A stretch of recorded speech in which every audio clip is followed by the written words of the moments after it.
Hi everyone, my name is Kari Davila. I go by she, her, ella pronouns.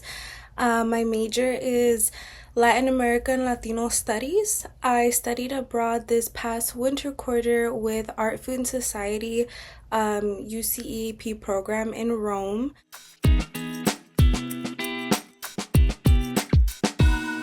So, being a transfer student, life while preparing to study abroad was definitely challenging, but it did teach me a lot more about planning ahead and communicating with the people around me. I will say I was a particular case just because I had strived for a while to get information about study abroad. I want to say a year prior. And I had booked appointments, but unfortunately, the advisor that I first spoke to didn't really give me enough information, especially as a transfer student, which does make you kind of feel like you don't have enough information. You already work full time, you go to school full time. I also run organizations outside of my work and my classes, and I also have another job. So it just kind of made it more difficult to consistently be communicating back and forth with global learning. And I kind of let go of the idea after my first appointment and kind of not the best experience.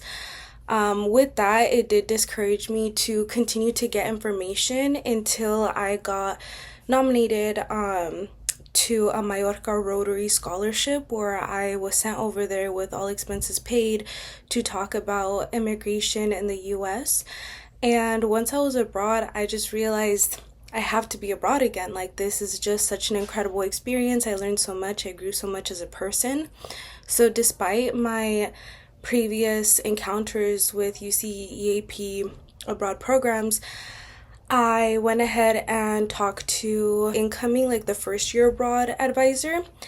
And he was incredible. He just completely redeemed the whole ideology I had of the program, break down everything step by step and really help me prepare. But it was a lot of figuring out who had information last minute, how I could do this, and also trusting myself to take that step and apply, even if it is last minute, even if I feel like, oh, I might not get in, just putting in the application and wishing for the best, really.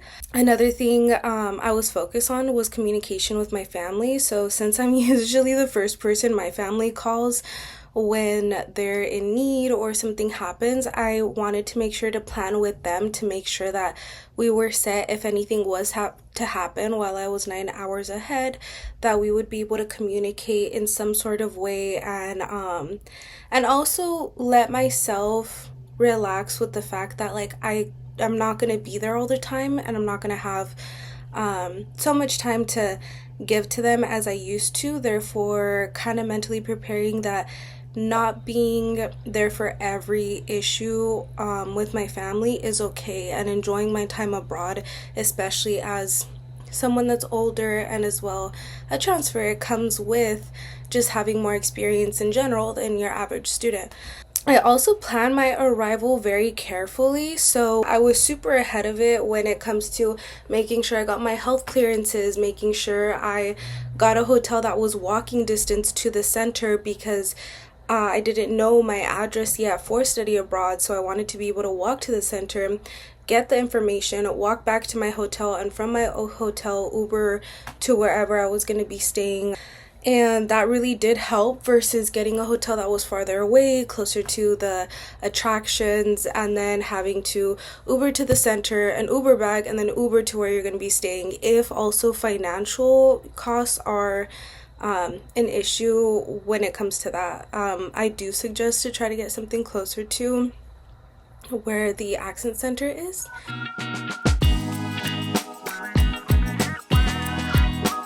I would say my biggest challenge was being away from my family. As I mentioned, back home, I usually am the person my family requires or relies on.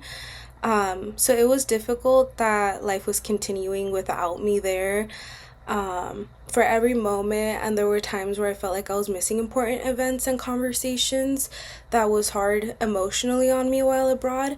But to handle that, my family and I created routines where we would FaceTime each other at least once every other day if we could. And I was able to talk to my nephews on FaceTime. Even with the time differences in Rome, you are 9 hours ahead. And I would just make sure to have that family time with them along with everything else I was doing, and also include them in my travels too. Like whenever I went somewhere, I would send them pictures and I would include them in a virtual sense, which did make me feel very connected to them. Another thing as a transfer is that you are an older student amongst a lot of younger students. Finding community could be difficult sometimes, but I really suggest that you get an apartment with other students. And I made really good friends with my housemates, and we ended up also making friends with different students as well. So it was a really good experience to essentially cultivate community. My coworker Michael, who's also doing one of these videos, we were able to kind of merge our households together too and create like a friend group, which was really nice. All different ages, majors, interests, and backgrounds.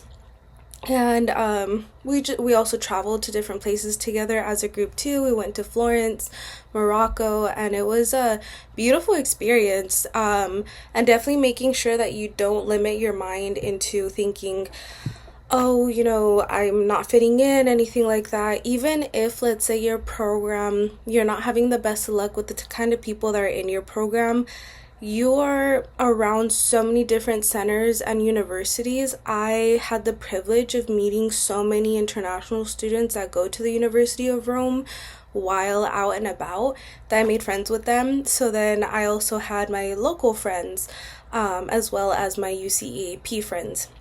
And now I'm actually going to the dissertation this summer for one of my friends that I made in Rome, who's studying art history. So I'm super excited for that. And you end up meeting amazing people while abroad.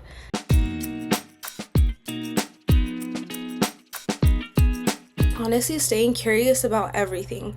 I feel like as a first gen student growing up, my family didn't have the opportunity to travel so much internationally. Very often when we did travel, we usually visited the homelands of my parents. But studying abroad opened a completely different world for me.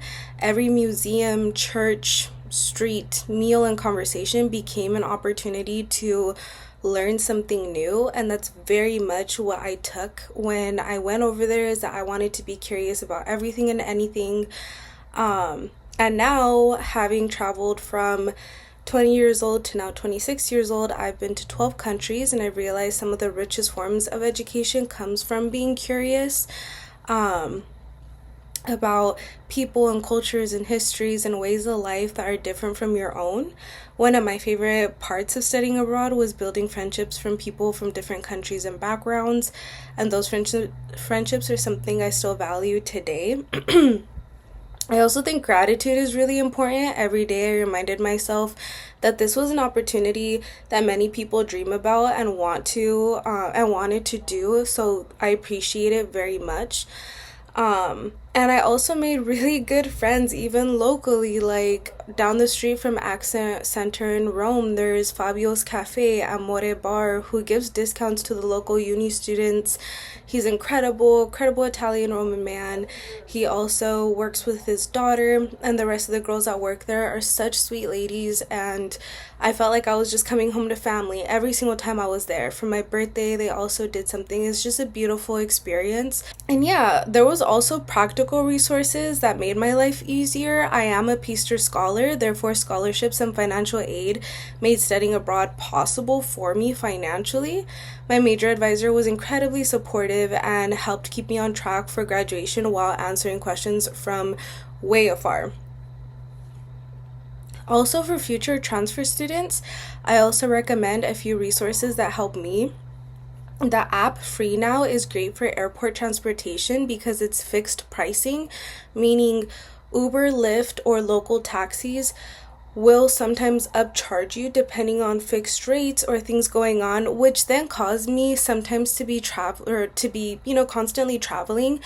It ended up costing me a lot in the beginning because I didn't know about these like local type things, and sometimes I would have to pay up to like 75 euros, which is closer to $80 per trip to the airport and back. And free now is a fixed rate. So no matter how far you are in Rome to get to the airport, it costs 40 euros flat. And that's like their legal thing that they have going on. So I really recommend free now for the best rates while being abroad, and that even goes for different parts of the country too. I also use free now in Spain and Paris and other parts as well, London as well. And then also Too Good to Go. It's an app. Too Good to Go is perfect if you're on a budget and want affordable meals. I really enjoyed this app. Basically, it's like leftover meals that certain restaurants don't want for like 4 euros, and they have like boxes of leftover food. And not only does it give you an experience to get cheap food, but a lot of it, but also try different things that you probably wouldn't have tried on a menu. I got to try different kinds of pizzas and sandwiches and breads that these restaurants make, and then expand my palate into trying different foods whenever I go out again. And honestly, don't be afraid of Rome's public water fountains. It's one of the waters that I really love. It's my favorite water ever. The Roman irrigation system and the water system all has like minerals, and it's all filtrated waters, and the water is really good and crisp.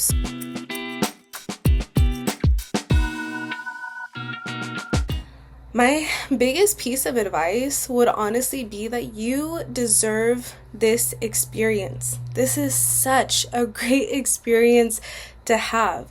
As transfer students, many of us carry a lot of responsibilities. We work, support our families, manage school, and often have more obligations than people realize.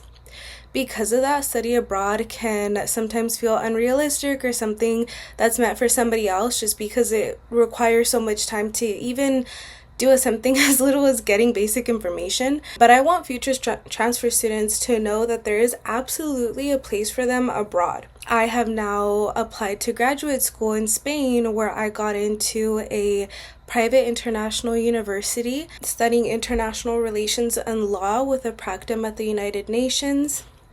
And it's something I wouldn't have considered if I didn't do the study abroad experience.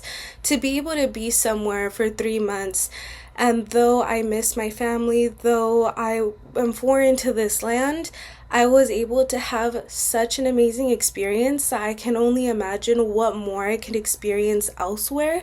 And still being young, I'm ready to take these opportunities.